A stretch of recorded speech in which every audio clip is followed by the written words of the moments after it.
Good morning, back in the classroom. Welcome to your Friday. In today's daily Word Doc. Day 28, Friday, October 2nd. My homeroom reminder, PE at 10:30. Don't forget to have this key and use it as you look through the Word Doc. We're wrapping up Unit 2, Fables, Folktales, Myths, Fairy Tales from around the world and across the centuries. We have one more to read, Daedalus and Icarus. If you want to share yours that you've written, you can. You will have a place on the module today to submit your story. And then what are the top 3 things you have learned from our study?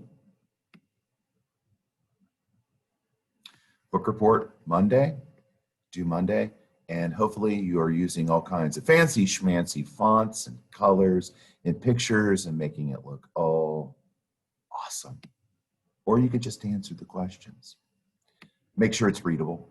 You have 10 words to make sure you have down pat by using dictionary.com for your definitions and spellingtraining.com to practice the words. There's no specific grammar today other than you're going to be editing and making sure that your story that you wrote is as error-free as you can make it, as well as your book report. If you want to share it today, we can help you with that. So let me know if you want to share. We finished up our internet editing yesterday. We will be completing our PowerPoint presentation, so be ready. And here's a link to Mr. Nicky's Ancient Egypt song. It's a fun one. I am really thinking about, excuse me, I'm really thinking about doing a contest with World Geography Games. It's a fun activity for the last 3 weeks of the quarter to see who's been doing what. And the more you practice on it, the better you get. The Epic of Gilgamesh is one of the most well-known Mesopotamian myths and is often regarded as the oldest known piece of literature in the world because it was written down, actually in cuneiform, on clay tablets. We'll be studying ancient Mesopotamia in the second quarter. And make sure your parents see this. All right. We are going to read. As you notice, it's light. And I believe my homeroom, everyone did their iStation test, but Mrs. Fleming's homeroom, only a few of you did. So if you were having trouble getting in, I understand that. Just let me know again. But those of you that just didn't even try, please take the iStation assessment today. We'll stop this share and go into Daedalus and Icarus.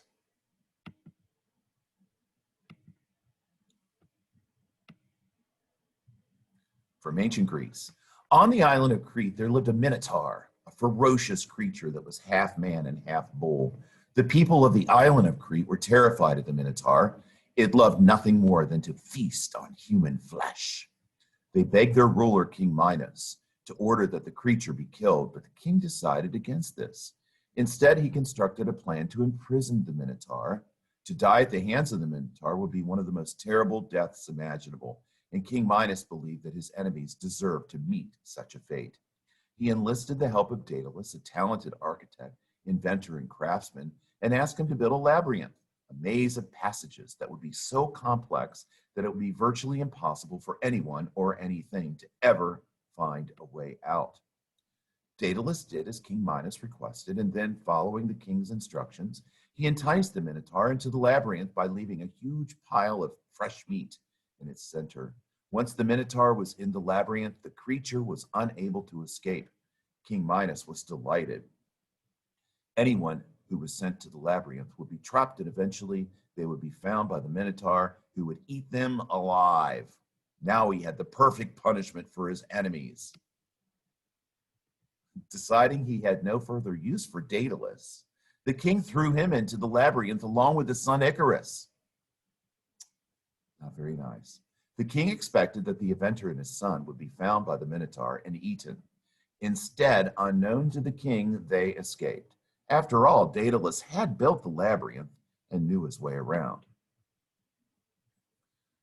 Once out of the labyrinth, Daedalus and Icarus carefully made their way to the shore of the island and pondered on what to do next. The trees and bushes surrounding the beach would provide an ideal sanctuary for the time being. They could possibly survive for months or years without being seen. But who would want to live like that, hiding away hoping they would not be captured? They needed to find a way to leave the island, but how? They could not swim, the nearest land was too far away, and they would never make it. They could not leave by ship. All vessels were controlled by King Minos. Daedalus stared up at the sky and the seagulls that circled overhead. If only he was as free as a bird. If only he and his son could just fly away. And then he had an idea which was both brilliant and ambitious. He would build a pair of wings. It would take some time, days, even weeks, but he would build a pair of wings for his son and himself. Exactly the same as the wings of a seagull, but on a much larger scale. Scattered around the beach were seagull feathers. Daedalus instructed his son to collect as many as he could find. He worked carefully to build the wings, studying the exact angle and shape of the seagulls and examining how the birds flew. At last, 6 weeks after they had escaped for the labyrinth, the wings were ready. With these wings, you'll fly like a bird, Daedalus told his son, but be careful. Make sure you do not fly too close to the sun. If you do, the wax that holds the feathers together will melt. Icarus nodded quickly. In truth, he was barely listening. Hiding on the shore of the island of Crete had been boring. He had spent weeks doing nothing more exciting with his days than collecting feathers and catching fish for his father and himself to eat. And now at last they had the chance to escape. He shuffled impatiently as his father attached the wings to his arms, then helped his father to position his own wings. "We are ready," his father told him. "Follow me." Daedalus ran forwards towards the ocean, sweeping his arms up and down as he did so. With a whoosh, he zoomed forward, rising into the air. Icarus copied his father. Suddenly, he found his feet were no longer on the ground. He was in the air. He was flying. He couldn't believe it. And as he looked down at the sea below, his heart fluttered with excitement. It was as though his body was weightless. The wind whistled against his ears. He felt like a bird. Higher and higher, faster and faster he flew. Suddenly, Icarus realized he could hardly see his father. He had flown so high, his father resembled a small dot below him. At the same time, he noticed a feather drift past and float downwards towards the sea, and then another, and then another. Too late!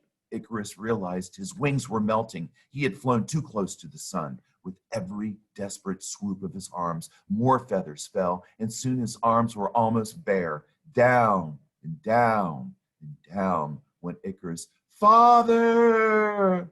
he shouted before falling with a heavy splash into the sea. His few remaining feathers floated on the surface of the water as he sank. Daedalus could only watch helplessly, and his heart felt as heavy as a stone as he flew onwards, leaving his son behind. What does this story mean? Well, we'll discuss it today. Yes, flying too close to the sun. It's become a saying in our society, Western civilization, and the world. And we'll talk about this story and the meaning behind it, and we'll hear from your stories too, hopefully, if you want to share. Stop the recording now, and we'll see you soon.